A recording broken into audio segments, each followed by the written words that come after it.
Carlinhos Cachoeira é bicheiro, um contraventor, chefe de um esquema milionário de jogos ilegais. Policarpo Júnior é diretor da revista Veja, em Brasília. Alô? O rapaz tá aí, você quer falar com ele? Ah, tá. Aqui em Brasília? É, lá no 1103. Ah, tá. Beleza. Uma conexão assustadora entre essas duas pessoas veio à tona depois que o bicheiro foi preso na Operação Monte Carlo, da Polícia Federal. Ele e os 27 comparsas presos são acusados de 15 crimes, entre eles corrupção ativa e passiva, lavagem de dinheiro, falsidade ideológica, contrabando e formação de quadrilha. Desde a prisão, detalhes do envolvimento de Cachoeira com políticos, empresários e outros poderosos estarrece o país. Graças à revelação das escutas telefônicas feitas com autorização da Justiça. Nas gravações, Carlinhos Cachoeira revela ligações suspeitas com o jornalista da Veja. Policarpo, ele confia muito em mim, viu? Cachoeira abastecia Policarpo com denúncias e falava disso com parceiros de negócios, como o Cláudio Abreu, executivo de uma construtora que também está preso. Tem com o Policarpo aí? Cara, show de bola, bicho. Eu achei que ele ia me dar um beijo. Os documentos da Polícia Federal mostram que Cachoeira teria passado informações que resultaram em pelo menos 5 capas na revista, sem contar outras matérias em páginas internas que o próprio criminoso escolhia para serem publicadas. Reportagens que atendiam aos interesses do bicheiro e dos comparsas. Cachoeira costumava comemorar o resultado do que saía na revista. Ouça a conversa em que ele comenta o afastamento de funcionários do Ministério dos Transportes pela presidente Dilma. O interlocutor é novamente Cláudio Abreu. A reportagem saiu e ela mandou afastar já todo mundo. Já mandou afastar todo mundo. Por que uma das maiores revistas do país se uniu ao homem acusado de tantos crimes? O que havia por trás dessa intensa troca de favores? As respostas podem vir da investigação da Polícia Federal ou da CPMI, que vai investigar o assunto. Uma coisa é certa, a parceria entre Cachoeira e a revista rendeu muitos frutos para o contraventor. Carlinhos Cachoeira favorecia a construtora Delta, onde Cláudio Abreu era diretor.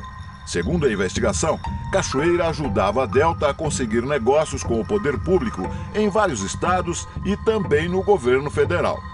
No ano passado, a Delta se desentendeu com a cúpula do Ministério dos Transportes e partiu para o ataque. Cachoeira ligou para Policarpo na revista Veja e colocou o jornalista em contato com o diretor da Delta. Cláudio passou uma denúncia para Policarpo e depois comentou o resultado com Cachoeira. Tem com o Policarpo aí? Cara, show de bola, bicho. Eu achei que ele ia me dar um beijo. Ele gostou? Ah, caramba, né, amigo? Fonte, né? Você é a fonte de primeira. Fonte, entre os jornalistas, significa aquele que passa informação. Por orientação de Cachoeira, Cláudio passou à Veja as informações que resultaram nessa reportagem, o Mensalão do PR, publicada em 6 de julho de 2011. No texto, a denúncia de uma fraude na licitação de uma rodovia. Quando a licitação aconteceu, já estariam decididos o preço e o nome da empresa que venceria a disputa. Depois da reportagem, a presidente Dilma afastou vários funcionários do Ministério. Cachoeira e Cláudio Abreu comemoraram. Você chegou a ler a matéria dele hoje, não, né? Não, alguém falou. Foi boa? Agora, às 15 horas e 12 minutos, a presidente Dilma Rousseff convoca o ministro dos Transportes e manda afastar todos os citados na reportagem da Veja. É mesmo, a reportagem saiu e ela mandou afastar já todo mundo. Já mandou afastar todo mundo. A matéria e ele citou a reunião, cara. Em outra gravação, Cachoeira diz que plantou informações sobre um executivo do Ministério, o ex-diretor do Departamento de Transportes, Luiz Antônio Pagô. Eu plantando em cima dele, igual eu plantei da Pagô aquela hora. Ele anotou tudo, viu? Ó, beleza agora, o Pagô tá com ele. Plantar no jargão jornalístico significa passar ou até inventar informações para conseguir vantagens. Uma maneira de fabricar um escândalo. Em agosto de 2011, a revista denunciou o ex-ministro da Casa Civil, José Dirceu. A capa chamava Dirceu de o poderoso chefão. Cachoeira sabia com antecedência de tudo o que a revista ia publicar. E nessa conversa, cita o amigo Policarpo. Policarpo que vai estourar aí. O objetivo da reportagem era dizer que José Dirceu ainda mandava em setores do governo e que estaria por trás da queda do ministro Antônio Palocci. Os momentos importantes da República, o Dirceu que comanda. Em outra gravação, Carlinhos Cachoeira fala como se fosse o diretor da revista. Sabe de todos os detalhes. Afirma que a reportagem não ia ser naquele final de semana, mas 2 semanas para frente. Nesse final de semana não, tá? Vai ser umas 2 vezes para frente. Fotos mostravam ministros e autoridades no corredor de um hotel de Brasília, onde José Dirceu mantinha um apartamento para encontros políticos. Na escuta da Polícia Federal, Cachoeira diz que um empregado dele fez as imagens e entregou a Policarpo. Já arrumou uma fita para ele lá do hotel, lá, onde o Dirceu recebeu o pessoal na época do tombo do Palocci aí. O Jairo citado na conversa é Jairo Martins, um especialista em grampos e vídeos com câmera escondida que também está preso. Um homem ligado a Carlinhos Cachoeira. Jairo ficou conhecido por fazer o vídeo que deu origem ao escândalo do Mensalão. São essas imagens que mostram um funcionário dos Correios recebendo propina. Quem divulgou primeiro foi a revista Veja e quem assinou a reportagem foi Policarpo Júnior. No episódio da capa sobre Dirceu, Policarpo era o chefe da sucursal da Veja em Brasília. E quem assinou a reportagem foi um dos repórteres sob o comando dele, Gustavo Nogueira Ribeiro, que foi acusado de um crime ao tentar invadir o apartamento do ex-ministro. Esse é o boletim de ocorrência feito pelo chefe de segurança do hotel. Registra tentativa de violação de domicílio. O repórter tentou convencer uma camareira a abrir o apartamento de José Dirceu. Ele tentou, juntamente falando com a camareira, que tinha esquecido a chave na recepção, perdia a chave. E aí ele tentou entrar, pedindo para que ela abrisse o quarto, e automaticamente ela falou que não poderia abrir, né, porque existia um procedimento interno do hotel, que ele teria que se dirigir até a recepção. A revista Veja também apoiava um dos maiores aliados de Carlinhos Cachoeira, o senador Demóstenes Torres. Nas páginas da revista, ele foi transformado em político exemplar, um mosqueteiro da ética. Com a prisão de Cachoeira, o Brasil soube que o senador fazia parte do esquema montado pelo Bicheiro e atuava para favorecer o contraventor, no Congresso Nacional e no governo. Ô, doutor. Fala, professor. Eu peguei o texto ontem da lei para analisar e está aprovado lá o seguinte: transforma em crime qualquer jogo que não tenha autorização. Então, inclusive, te pega. Agora o senador Demóstenes Torres corre o risco de ser cassado pelo Conselho de Ética do Senado. A intimidade entre Cachoeira e Policarpo era tanta que o jornalista ganhou até apelidos. Nesse outro diálogo com o executivo da Delta, Policarpo aparece como Poli e PJ. O PJ quer falar comigo, cara, mas não consigo falar com ele. PJ, fala aí, quem quer, eu não sei não. Poli, rapaz. Ah, você tá aí? Manda ele soltar aquela notinha, então. Repare que Cachoeira não pede, ele manda soltar a notinha. Manda ele soltar aquela notinha, então. Na sequência, escolhe o espaço em que ela deveria ser publicada. Pegou aí? Você pede pra ele colocar no radar, né? Manda depois aí, meter no online, no radar, aí ver se você consegue.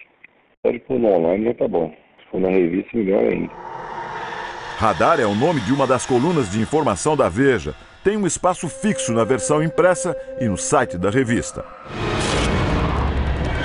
Na quarta-feira, um juiz aqui do Supremo Tribunal Federal encaminhou o inquérito policial do caso Cachoeira para o Congresso Nacional. São 40 volumes, 15 mil páginas e CDs com gravações de ligações telefônicas de Carlinhos Cachoeira. Só para o editor-chefe da revista Veja, aqui em Brasília, Policarpo Júnior, foram mais de 200 chamadas. Relator e presidente da CPMI dizem que a investigação precisa incluir as relações entre a Veja e o bicheiro. Nós vamos investigar o desvio de conduta de alguns membros da imprensa, de alguns membros da mídia, e essa individualização precisa ser feita e precisa ser investigada. Vamos apurar como vamos apurar todas as relações do Estado com o esquema criminoso. Vamos apurar as relações da imprensa com o esquema criminoso. A revista Veja ainda não respondeu claramente às suspeitas, mas em artigo publicado na internet, o diretor de redação, Eurípides Alcântara, afirmou, sem citar nomes, que ter um corrupto como informante não nos corrompe. Mas será que Carlinhos Cachoeira não corrompeu a Veja? Mesmo levando em conta que as seguidas reportagens favoreciam o esquema criminoso, liderado por um bicheiro, e privilegiavam sempre um determinado grupo político. Será que as denúncias da revista, alimentadas por um grupo fora da lei, cumpriam o papel de informar com isenção? Quais os limites desta relação íntima com o crime organizado? Para Laurindo Leal Filho, professor de jornalismo na USP, o problema ético é muito claro. O jornalista, ele pode e deve falar com qualquer tipo de fonte, desde que ele tenha o controle sobre a publicação e sobre a matéria que ele está fazendo. Quando ele oferece à fonte o controle dessa informação, ou seja, ele passa a ser pautado pela fonte, como mostram os indícios até agora, ele rompe os limites éticos. O envolvimento da revista no escândalo surpreendeu a entidade que representa os jornalistas brasileiros. Para o presidente da Federação Nacional dos Jornalistas, o episódio revela erros graves de conduta na relação entre jornalista e fonte. Nesse caso, houve uma relação promíscua muito intensa, unilateral, e aí tem um problema também, me parece, de ordem moral e tal, que é de atribuir a esta versão uma dimensão de verdade, de verdade jornalística. O deputado federal Fernando Ferro foi um dos defensores da CPMI do Cachoeira, instalada esta semana. Ele diz que a revista precisa ser investigada. O deputado não acredita que Policarpo Júnior agiu sem o conhecimento dos chefes. Esse jornalista, e com a importância que ele tem para o meio de comunicação, é claro que ele obedecia a ordens superiores.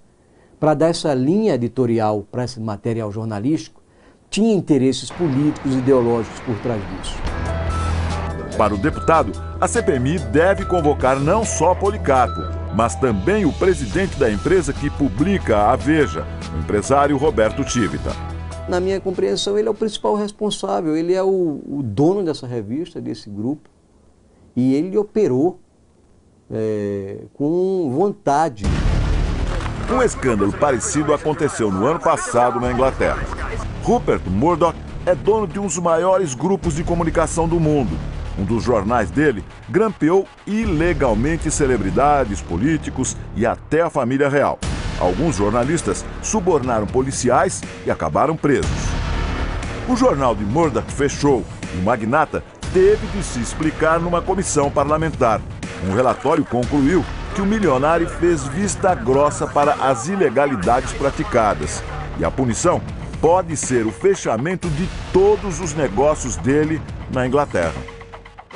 Desde a prisão de Carlinhos Cachoeira, a Veja diminuiu as capas com denúncias. Das últimas 10 capas, apenas 2 citaram o escândalo. Numa delas, a revista parece tentar se defender. Diz que as revelações do caso Cachoeira seriam apenas cortina de fumaça para abafar outro escândalo. Deputados de todos os partidos se preparam para uma investigação difícil. Bruno Araújo, líder do PSDB na Câmara, defende rigor na investigação. Onde a imprensa atua no sentido de informar, de cumprir a liturgia, de buscar a informação através de fontes legítimas, eu acho que esse é o papel da liberdade de expressão, da imprensa livre. Se houver fatos criminosos precisam ser apurados. Aqui no Brasil, de repente, se parece como se fosse uma coisa do outro mundo. Um diretor de uma revista ou dono de um conglomerado desse ser chamado essa elite que fica numa blindagem que não pode ser. Que é isso? A democracia e a lei tem que valer para todos.